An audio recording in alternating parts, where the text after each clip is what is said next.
Hello friends, welcome to our YouTube channel NCERT learners और मैं हूं गौरांग। और आज की इस वीडियो में हम पढ़ने वाले हैं क्लास 6 साइंस का chapter number 4 getting to know plants.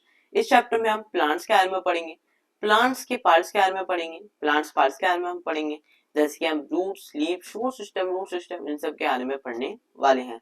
तो चलिए शुरुआत करते हैं इसी के साथ हमारे चैप्टर नंबर 4 की, गेटिंग टू नो प्लांट्स। ये चैप्टर हमारे प्रीवियस चैप्टर से थोड़ा बड़ा होने वाला है, इसलिए आपको इस चैप्टर की वीडियोस पार्ट बाय पार्ट मिलेंगी। ठीक है, आपको नेक्स्ट पार्ट जो हमारी नेक्स्ट वीडियोस होंगी इस चैप्टर के लिए, उसका लिंक आपको डिस्क्रिप्शन बॉक्स में मिल जाएगा। साथ ही साथ अब आप हमारे चैनल पे भी जाकर उन वीडियो को देख सकेंगे, जहां पे आपको हमारी सारी वीडियोस प्लेलिस्ट में अवेलेबल मिलेंगी। तो चलिए शुरुआत करते हैं हमारे चैप्टर नंबर 4 की, गेटिंग टू नो प्लांट्स। चलिए, सो गो, अब हमें क्या कहा जाता है, go outside and observe all the plants around you. अब आप क्या कीजिए, आप अपने घर के बाहर जाइए। क्या करिए, अब आप आउटसाइड जाइए। ठीक है, अपने चारों तरफ आपके जितने भी प्लांट्स है आप उन्हें देखिए, जैसे कि आपको फिगर 4.1 ए नेचुरल वॉक में दिखाया गया है। Do you know, do you see that some plants are small, some very big, while some are just patches of green on the soil. अब क्या आपने देखा होगा, क्या फिर देखा आपने वहां पे कि कुछ प्लांट्स छोटे थे, कुछ प्लांट्स बहुत बड़े थे, और कुछ प्लांट्स ऐसे थे कि वो ओनली ग्रीन पैचेस की तरह कहाँ दिखाई दे रहे थे, ग्रीन पैचेस की तरह हमारी सॉइल पर दिखाई दे रहे थे, जैसे हरे हरे से टाइप का कोई कलर सा डाल दिया हो। Some have green leaves while some other have reddish ones. कुछों के पास तो ग्रीन लीव्स थी और बाकियों के पास ऐसा भी था कि कुछों के पास रेड फ्लावर्स हो, है ना, या फिर रेडिश लीव्स हो। ठीक है, some have huge red flowers, और कुछ के पास बड़े बड़े बहुत ह्यूज रेड फ्लावर्स थे, है ना। Some have tiny blue ones, कुछ के पास छोटे छोटे ब्लू फ्लावर्स भी होंगे, है ना। while some have none, और कुछ ऐसे भी होंगे वहां पे हमें ट्रीज जिनके पास एक भी फ्लावर नहीं होगा, है ना। हमने वहां पे नोटिस किया होगा। So we do see a variety of plants existing all around us, near our homes, in the school ground, on the way to school, in the parks and gardens, isn't it? अब हम क्या करते हैं, हमें एक variety of plants मिलती है जो हमारे चारों तरफ एग्जिस्ट करती है, हमारे होम्स के पास, ठीक है, हमारे स्कूल ग्राउंड में होती है, हमारे जब हम स्कूल जा रहे होते हैं तब हमें मिलती हैं ऐसी चीजें, हमें आसपास कहीं ना कहीं प्लांट्स मिलते हैं ना। इसी तरीके से हम जब पास के गार्डन में घूमने जाते हैं तब भी हमें इस टाइप के प्लांट्स वगैरह हमें देखने के लिए मिलते हैं। ठीक है, let us get to know different parts of any plant. अब हम क्या करते हैं, अब हम कुछ और डिफरेंट पार्ट्स प्लांट के पढ़ने वाले हैं। जैसे प्लांट्स जैसे हमारे बॉडी पार्ट्स होते हैं अलग अलग, इसी तरीके से प्लांट्स की भी अलग अलग टाइप के पार्ट्स होते हैं। अब हम इन्हीं पढ़ने वाले हैं। This will help us understand the difference between plants of different kinds. और ये हमें क्या हेल्प करेगा, ये हमें हेल्प करेगा कि हम अलग अलग टाइप के अलग अलग काइंड्स के प्लांट को एक दूसरे से डिफर कर पाए और उन्हें अलग अलग पहचान पाए। जब हम उनमें डिफर कर पाएंगे कि ये प्लांट ऐसा होता है, ये प्लांट ऐसा होता है, तभी तो हम आइडेंटिफाई कर पाएंगे कौन सा प्लांट है ना। इसके पास फ्लावर ये वाले होते हैं, इसके पास ऐसे फ्लावर आते हैं, इसके पास फ्लावर नहीं आते, तो इसी तरीके से हम आइडेंटिफाई कर पाएंगे। तो ये हमें अलग अलग काइंड्स के प्लांट्स को समझने में मदद करेगा। ठीक है, चलिए,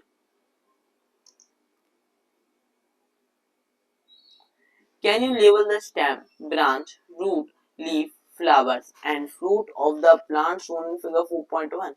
अब आप क्या को लेबल कर सकते हो उनकी स्टेम। ठीक है, अब हमारे पास कई सारे प्लांट्स हमें बता दिए, ठीक है, जैसे इस फिगर 4.1 में दिखाया गया है। क्या अब आप इन प्लांट्स की स्टेम, ब्रांचेस, रूट्स को, लीव्स को, फ्लावर्स को और फ्रूट्स को जो इन प्लांट के फिगर 4.1 में दिखाए गए हैं, क्या अब आप इन्हें लेबल कर सकते हो। और colour the parts of the plant, और जिन जिन को आपने लेबल किया अब आपको ना कलर भी करना है। क्या आप कर सकते हो, बताइए, कर सकते हो, बिल्कुल कर सकते हो। ठीक है, सो अब है हमारे पास टॉपिक 4.1। ठीक है, अब हम क्या पढ़ेंगे, हर्ब, श्रब्स एंड ट्रीज। अब बात आती है हर्ब, श्रब्स और ट्रीज होते क्या है। ठीक है, ये हमें फिगर 4.2 में पूरा एक स्ट्रक्चर दिखाया गया है पार्ट्स ऑफ प्लांट का। ठीक है, ये हमारा रूट सिस्टम होता है, कर्सर पे ध्यान रखिएगा मैं जो बता रहा हूँ, ये हमारा रूट सिस्टम हो गया पूरे, जहाँ पे लिखे भी रखे हैं, लेवल है पूरा। ये ऊपर वाली जिस जो मेन रूट होती है उसे हम प्राइमरी रूट कहते हैं, और जो रूट उस प्राइमरी रूट में से निकल रही होती है उन्हें हम सेकेंडरी रूट कहते हैं। ठीक है, बट हमारा ये हो गया। ठीक है, और ये हमारा इसे हम इंटरनोड कहते हैं। ठीक है, नोड क्या होता है, नोड आउटर वाला होता है बट अंदर की साइड से निकलता है। ठीक है, और ये हमारी लीव्स हो जाती हैं, और ये हमारे फ्रूट्स इस पर बनने वाले हैं, भी फ्लावर है ये, लेकिन अब इससे फ्रूट्स बनने वाले हैं। ठीक है, अभी फ्लावर जो है ये किसकी फॉर्म ले रहा है, धीरे कर फ्रूट्स की फॉर्म ले रहा है, और ये हमारा फ्लावर हो गया, ठीक है, और ये हमारी स्टेम हो ही गई। तो और जितना भी हमारा एरिया सॉइल के ऊपर होता है उसे हम शूट सिस्टम कहते हैं, ठीक है। चलिए वापस हम topic 4.1 half shells and teach पे चलते हैं। Look closely at the stem branches of, ठीक है। अब आप क्या कीजिए, अब आप उन प्लांट्स की जो उन्होंने कही है उन प्लांट्स की स्टेम्स देखिए, ब्रांचेस देखिए। जैसे कि plant much smaller than you, जो प्लांट्स आपके बहुत ज्यादा आपसे भी बहुत छोटे हैं, आप उनकी स्टेम और ब्रांचेस देखिए, ठीक है। Plants that are about your size, फिर अब आप उनकी देखिए जो आपके साइज के हैं, ठीक है। फिर अब आप उन प्लांट्स की स्टेम्स और ब्रांचेस को देखिए जो आपसे बहुत ज्यादा टॉल है, ठीक है, बहुत ज्यादा लंबे हैं, plants which are much taller than you, ठीक है। अब आपको क्या करना है, feel their stem and try to bend them gently to see if they are tender और हार्ड। अब आपको क्या करना है, अब आपको उनके स्टेम को फील करना है, ठीक है, देखना है कि वो कैसी है, फिर आपको उन्हें बेंड करके देखना है, जेंटली हल्के हल्के हाथों से आपको उन्हें मोड़ के देखना है, ठीक है, कि वो टेंडर है या हार्ड है। टेंडर मतलब बहुत ज्यादा सॉफ्ट और हार्ड मतलब बहुत ज्यादा कैड़ा, ठीक है। चलिए take care that stem doesn't break. अब आपको ये भी ध्यान रखना है कहीं जो आपने जिसकी वजह से आप कर रहे हैं कहीं वो स्टेम ही टूट जाए, ठीक है, आपको बहुत ध्यान से करना है। You hug the tall plants to see how thick their stems are। अब आप क्या कर सकते हैं, अब आप वो जो लंबे लंबे ट्रीज वाले प्लांट्स होते हैं आप उन्हें हक करके देख सकते हैं, ये चेक करने के लिए कि वो कितने ज्यादा चौड़े हैं, कितने ज्यादा थिक हैं। We also need to notice from where the branches grow in some plants close to the ground or higher upon the stem। हमें एक चीज और नोटिस भी करनी होगी कि जो ब्रांचेज हैं सम प्लांट्स के, कुछ प्लांट्स के जो ब्रांचेज हैं वो कहाँ से ग्रो कर रही हैं, ग्राउंड से ग्रो कर रही हैं या फिर स्टेम से ग्रो कर रही हैं। हायर अपॉन द स्टेम मतलब या तो ग्राउंड के पास से ग्रो कर रही हैं, ठीक है, बहुत नीचे से ग्रो कर रही हैं, या फिर हमारे ट्री के ऊपर वाले पार्ट काफी लंबे पार्ट से ग्रो कर रही है। जैसे कि देखिए ये हमारा क्या है, ये हमारा बीपस श्रब है, ये श्रब क्या है, ये नीचे से ग्रो कर रही है, ये जो ब्रांचेज है देखिए कितना नीचे से शुरू हुई, और वही हमारा ट्री है इसकी देखिए कितनी ऊपर से ग्रो कर रही है, तो हमें ये भी नोटिस करना है। We will now group all the plants are we observed in table 4.1। फिर हम और इस टेबल 4.1 में जितने भी हमने प्लांट्स को ऑब्जर्व किया हम उस टेबल 4.1 में लिख देंगे, ठीक है। You can fill in column 1, ठीक है, some examples are shown, you can fill the column 1, column 2 and 3 for more plants, ठीक है। अब आपको क्या करना है, हमें कुछ एग्जांपल्स, 3 एग्जांपल्स उन्होंने पहले से दिए हैं, अब हम क्या कर सकते हैं, अब हम 3 एग्जांपल्स इसमें और जोड़ सकते हैं, ठीक है, अपने हिसाब से आप इन्हें जोड़ सकते हैं। जैसे कि हमें वैसे जो एग्जांपल्स दिए हैं, टमाटो हमारा शॉर्ट में आता है, ठीक है, छोटा सा प्लांट होता है, ठीक है, इस तरीके से यहाँ पे ग्रीन है होता है नहीं, ठीक है, टेंडर भी होता है, ठीक है, तो थिक या हार्ड ये सब नो हो गए हमारे, at the base of the stem में ग्रो करती हैं, तो इस टाइप से आपको ये सारी चीजें बता देंगे, ओके, एक एक करके आप सबकी बता देंगे। चलिए अब हमें यहाँ पे एक सजेशन बॉक्स दिया है, सजेशन बॉक्स भी पढ़ लेते हैं हम। Student can work in the groups of 4-5 so that a minimum number of plants are harmed or damaged। अब स्टूडेंट्स क्या कर सकते हैं, अब ग्रुप ऑफ 4 या 5 स्टूडेंट्स के ग्रुप में वर्क कर सकते हैं ताकि minimum number of plants harm हो, डैमेज जो मतलब 4 से 5 ग्रुप होंगे, 4 से 5 स्टूडेंट्स के ग्रुप में वो काम कर सकते हैं।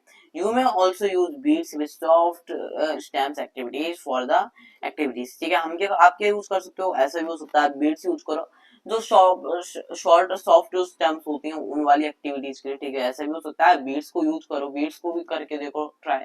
सो do you know what weeds are, लेकिन क्या तुम जानते हो कि बीड्स होती क्या है, क्या तुम जानते हो व्हाट बीड्स आर, जानते हो कि बीड्स होती क्या है, तो बीड्स भी हम पढ़ लेते हैं क्या होती है, ठीक है, क्लास 8 में तो आप बीडिंग पूरी प्रोसेस पढ़ेंगे, ठीक है, क्लास 8 में। लेकिन बीडिंग की प्रोसेस अगर हम नॉर्मली क्लास 6 के हिसाब से बात करें तो weed in crop fields lawns और in pots often some unwanted plants और वीड्स स्टार्ट ग्रोइंग, ठीक है। अब कई बार क्या होता है जब हम क्रॉप वगैरह, जब फार्मर्स क्रॉप वगैरह ग्रो कर रहा होता है, मतलब कि फार्मर्स की हम कहीं की भी बात करें, हमारे फार्मर्स वगैरह आसपास जो भी क्रॉप ग्रो कर रहे होते हैं या फिर कोई भी प्लांट ग्रो कर रहे होते हैं उसके साथ कभी कभी कोई अनवांटेड प्लांट ग्रो कर जाता है, ठीक है, अनवांटेड मतलब कोई ऐसा प्लांट जो अनडिजायरेबल होता है, उसकी हमें नीड ही नहीं थी ना हमने उसे ग्रो किया था, वो एक्स्ट्रा में जबरदस्ती खुद ग्रो कर गया है, तो उस प्लांट्स को हम वीड्स कहते हैं, ठीक है। इन प्लांट्स को हम वीडिंग के प्रोसेस से रिमूव करते हैं, ठीक है, उस प्रोसेस को हम वीडिंग कहते हैं। इसकी भी लंबी प्रोसेस होती है, आप उसे क्लास 8 में पढ़ेंगे, मैं आपको डीपली नहीं बता रहा हूँ, ठीक है, लेकिन बीड्स क्या होते हैं? बीड्स कुछ अनवांटेड प्लांट्स होते हैं जो हमारी किसमें, हमारी क्रॉप्स के साथ ग्रो कर जाते हैं। ठीक है, चलिए वापस हम अपने टॉपिक पे चलते हैं।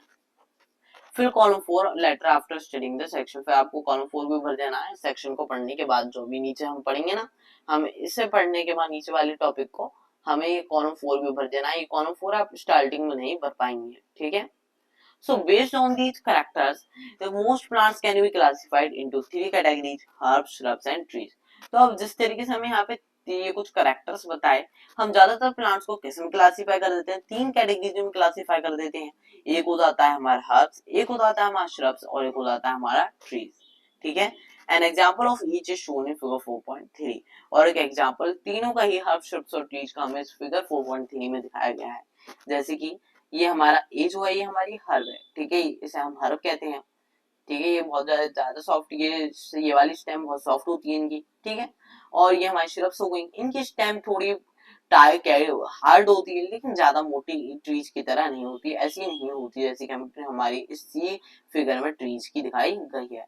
इनकी जो ब्रांचेज है श्रब्स की वो बहुत नीचे से ग्रो करती है, वहीं ट्रीज की बात करें तो उनकी ब्रांचेज बहुत ऊपर से ग्रो करती हैं। ठीक है, अभी यही सब इस चैप्टर में हम आगे की उसमें पढ़ने वाले हैं। ठीक है, चलिए ओके, चलिए so plant with green and tender stems are called herbs. अब बात आती है हर्ब्स होती क्या है। ठीक है, ये हमारा इंपॉर्टेंट है, हाईलाइट कर रखा है मैंने आपके लिए पहले से। ठीक है, so plants with green and tender stems are called herbs. अब हर्ब्स होती क्या है, बात आती है हर्ब्स होती क्या है। हर्ब्स वो प्लांट्स होते हैं जिनके ग्रीन और टेंडर स्टेम होती है, मतलब जो ग्रीन स्टेम होती है वो बहुत ज्यादा सॉफ्ट स्टेम होती है। ठीक है, these are usually short and may not have many branches, और इन वाले ट्रीज की, इन वाले प्लांट्स के पास ये बहुत शॉर्ट, ज्यादा छोटे भी होते हैं, ना ज्यादा बड़े होते हैं और ना ही इनके पास ज्यादा ब्रांचेस होती हैं, जैसे कि मैं इस फिगर 4.3 ए में मैंने आपको भी बताया था। ठीक है, ऐसे प्लांट्स जिनकी ग्रीन स्टेम होती है, टेंडर बहुत ज्यादा सॉफ्ट स्टेम होती है, उसे हम हर्ब्स कहते हैं। ये ना ही ज्यादा बड़े होते हैं और ना ही इनमें ज्यादा ब्रांचेस ग्रो करती हैं। ठीक है, अब some plants develop branches near the base of the stem. अब कुछ प्लांट्स ऐसी भी होती हैं जो अपनी ब्रांचेस को कहाँ पे ग्रो करते हैं? अपने बेस के पास। ठीक है, जहां से उनकी स्टेम निकल रही है वहीं से वो ग्रो करने लग जाते हैं। The stem is hard but not very thick. उनकी जो स्टेम होती है वो हार्ड होती है लेकिन ज्यादा मोटी नहीं होती, ज्यादा थिक नहीं होती। Such plants are called shrubs, और ऐसे प्लांट्स को हम क्या कहते हैं? श्रब्स कहते हैं। जैसे कि मैं फिगर 4.3 में मैंने आपको भी बता भी दिया था, ये इनकी स्टेम ज्यादा थिक नहीं है लेकिन हार्ड है। साथ ही साथ इनके जो ब्रांचेस है वो बहुत ज्यादा सॉइल के नीचे, मतलब स्टेम के नीचे से ग्रो कर रही है, ट्रीज की तरह दिन ऊपर से ग्रो नहीं कर रही है। ठीक है, और इसी तरीके से some plants are very tall and have hard and thick stem. और कुछ प्लांट्स ऐसे भी होते हैं जो बहुत ज्यादा लंबे होते हैं। ठीक है, और उनकी जो स्टेम है वो भी बहुत मोटी होती है। ठीक है, the stems are the stems have branches in the upper part much above the ground. और जो ये वाले प्लांट्स होते हैं इनकी स्टेम क्या होती है? वो अपर पार्ट में होती है, जो ग्राउंड के बहुत ज्यादा ऊपर की होती है। ठीक है, काफी ऊंचाई पे होती है। ठीक है, अब such plants are called trees, और ऐसे प्लांट्स को हम ट्रीज कहते हैं। जैसे कि हम इस फिगर 4.3 के फिगर 4.3 के सी पार्ट में मैंने भी आपको दिखाया भी था। ठीक है, अब पहली सोचती है, पहली क्या करती है? पहली wonders what kind of stem the money plant. ठीक है, अभी तक तो हर्ब्स और ट्रीज हमने तीन वो पढ़ ली कैटेगरीज, लेकिन अब ये प्लांट्स कैसे होते हैं? जैसे कि मनी प्लांट हो गया, bean stalk, ground plant, gourd plant, gourd plants and green vines have. अब बात आती है कि पहली सोचती है कि जो मनी प्लांट हो गए, बीन स्टॉक हो गए। ठीक है, अब जितने भी ऐसे प्लांट्स होते हैं इनके पास किस टाइप की स्टेम्स होती हैं? ठीक है, गार्ड प्लांट्स, ठीक है, और ये जो ग्रेप वाइन्स होती हैं इन सब के पास किस टाइप की स्टेम होती है? Do you observe some of these plants? के तुमने कभी इन सब प्लांट्स को ऑब्जर्व किया है? या फिर ऑब्जर्व करिए, आप ऑब्जर्व करके आइए। यू नो डू ऑब्जर्व का है, तब आप ऑब्जर्व करके आइए अगर आपके पास हो। ठीक है, अब आप सोचिए how are these different from a herb, shrub and और ट्री। अब आप ये सोचिए ये वाले प्लांट्स किस तरीके से डिफरेंट हैं, किस तरीके से डिफरेंट हैं, किससे? हमारे हर्ब से, हमारे श्रब से और हमारे ट्रीज से। ठीक है, why do you think some of them need support to climb up bars? अब आप क्यों क्या सोचते हैं कि इन सबको क्यों ऊपर जाने के लिए नीड पड़ती है सपोर्ट की? क्यों उन्हें हम सपोर्ट देते हैं ऊपर जाने के लिए? why do you think that some of them need support to climb up bars? तुम क्यों सोचते हो, बताइए। क्यों सोचते हो आप? कुछ ना कुछ तो वजह होगी, है ना? सो अब हमें यहाँ पर क्रीपर्स और क्लाइंबर्स के बारे में बताया गया है। Plants with big stem that cannot stand upright but spread on the ground are called creepers. ऐसे प्लांट जो वीक होते हैं, ठीक है, उनकी स्टेम्स वीक होती हैं, बहुत ज्यादा कमजोर होती हैं और सीधे ऊपर नीचे कर बिल्कुल सीधे नहीं खड़े हो पाते और ग्राउंड पे स्प्रेड होने लग जाते हैं, उन प्लांट्स को हम क्रीपर्स कहते हैं। ठीक है, इस फिगर 4.4 में हमें जैसे कि दिखाया गया है, ये हमारे क्रीपर्स हैं। ठीक है, ये हमारा प्लांट है पूरा और ये हमारे क्रीपर्स हैं। ठीक है, तो ऐसे प्लांट्स को हम क्रीपर्स कहते हैं जो इनकी स्टेम बहुत वीक होती है और वो ऊपर नीचे खड़े नहीं हो पाते और ग्राउंड पे फैलने लग जाते हैं। ठीक है, चलिए, while those that take support and climb up are called climbers। अब कुछ ऐसे भी प्लांट्स होते हैं जो सपोर्ट लेते हैं, ठीक है, और क्या करते हैं, और ऊपर की साइड चढ़ने लग जाते हैं, मतलब किसी चीज का सपोर्ट लेंगे पहले खुद ही और फिर उसके ऊपर चढ़ने लग जाएंगे, तो उसे हम क्लाइंबर्स कहते हैं। इस टाइप के प्लांट्स को हम क्या कहते हैं? क्लाइंबर्स कहते हैं। These are different from the herbs, shrubs and trees। और ऐसे प्लांट्स हमारे हर्ब्स से, हमारे श्रब से और हमारे ट्रीज से, इन सब से डिफरेंट होते हैं। Perhaps there are some plants in your school or at home that you take care of। अब ऐसा भी हो सकता है कि आपके आसपास कुछ ऐसे प्लांट्स हो स्कूल में या फिर आपके घर पर जिनकी आप केयर करते हो, मतलब जिन्हें आप अपने घर पर पालते हो, मतलब जिन्हें आप अपने घर पर उगा रहे हो। ठीक है, अब आपको क्या करना है, अब आपको write down the names of any two trees, shrub, herbs और creepers growing in your house और स्कूल। अब आपको किसी भी दो ट्रीज या फिर श्रब्स या फिर हर्ब्स या फिर क्रीपर्स के नाम लिखने हैं जो आपके घर या स्कूल में कहीं भी ग्रो कर रहे हों। ठीक है, ऐसा तो हो नहीं सकता कि आपके स्कूल या घर में कहीं भी कोई भी ऐसा प्लांट ग्रो नहीं कर रहा होगा। स्कूल में तो ऑब्वियसली ज्यादातर हर स्कूल में होते हैं प्लांट्स, या फिर घर, और ज्यादातर लोग घरों पे भी उगाते हैं, तो आपको उनके नाम लिखने हैं। ठीक है, सो अब हमारा नेक्स्ट टॉपिक, टॉपिक 4.2 स्टेम। इस टॉपिक को हम नेक्स्ट वीडियो में कंटिन्यू करेंगे। नेक्स्ट वीडियो का लिंक आपको डिस्क्रिप्शन बॉक्स में मिल जाएगा, जैसे कि मैंने आपको पहले ही बता दिया था। ठीक है, और साथ ही वीडियो डिस्क्रिप्शन में आपको ये तो मिल ही जाएगा लिंक, साथ ही साथ आप हमारे चैनल पे जहाँ पे आपको हमारी सारी वीडियो प्लेलिस्ट में अवेलेबल मिलेंगी, वहां से आप हमारी वीडियोस को देख सकते हैं। So thank you for watching our video. उम्मीद करता हूँ अच्छा समझ में आया होगा आपको। ठीक है, अगर वीडियो अच्छी लगी तो वीडियो को लाइक करना मत भूलिएगा और चैनल को सब्सक्राइब करने में बिल्कुल मत जाइएगा, क्योंकि आपके लाइक और सब्सक्राइब से हमें इंस्पिरेशन मिलती है कि हम आप लोगों के लिए ऐसी और वीडियो बनाते रहें। So thank you for watching our video. Have a nice day.